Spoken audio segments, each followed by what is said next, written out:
मेरी अगली सभा 21 अप्रैल को सुकना में करेंगे। वहां आप सभी को मिलने में जरूर आऊंगा। गोरखा समस्या का समाधान भी निश्चित रूप से आएगा। मैंने गोरखा समस्या के समाधान लाने का भारत के गृह मंत्री के नाते कई प्रयास किए। विगत 1.5 साल के अंदर 3 बार मीटिंग बुलाई, मगर ममता दीदी या उनके कोई प्रतिनिधि दिल्ली नहीं आए। मैंने परेशान होकर कि चलो भाई, दीदी आप आना नहीं चाहती हो तो हम ही बंगाल आ जाते हैं। एक इंटरलॉक्यूलेटर की अपॉइंटमेंट की, जो आप सभी से बात कर रहे हैं।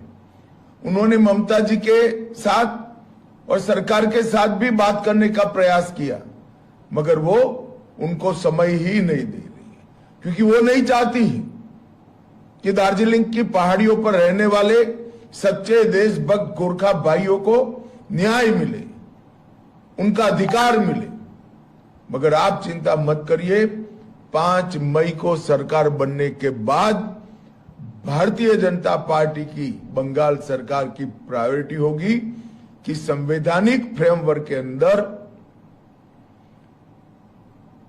गोरखाओं की समस्या का, दार्जिलिंग की पहाड़ियों की समस्या का समाधान किया जाए। और मैं एक और वादा आज कर जाता हूं, जो हमारे गोरखा भाइयों बहनों पर हजारों केस लगाए हैं, वो सारे केस भारतीय जनता पार्टी की सरकार बनने के साथ ही वापस ले लिए जाएंगे और सबके साथ न्याय होगा। मैं जब अगली सभा में 21 अप्रैल को आऊंगा, तब पहाड़ के लिए विकास का रोड मैप, गोरखा भाइयों बहनों के लिए अनेक प्रकार की घोषणाएं मैं वहीं करूंगा।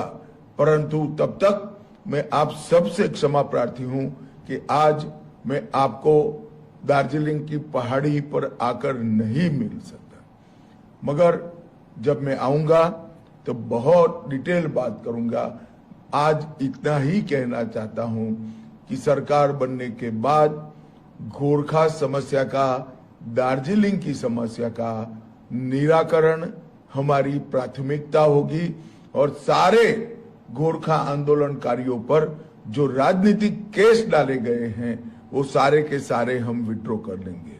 हमारे तीनों प्रत्याशी, श्री नोमन राय, श्री सोनम लामा और भरत कुमार छेत्री, तीनों को प्रचंड बहुमत के साथ जिताई। बंगाल में आपकी अपनी सरकार बने, इसके लिए कमल के निशान पर बटन दबाइए। आप सभी का बहुत बहुत धन्यवाद। भारत माता की जय। जय गोरखा।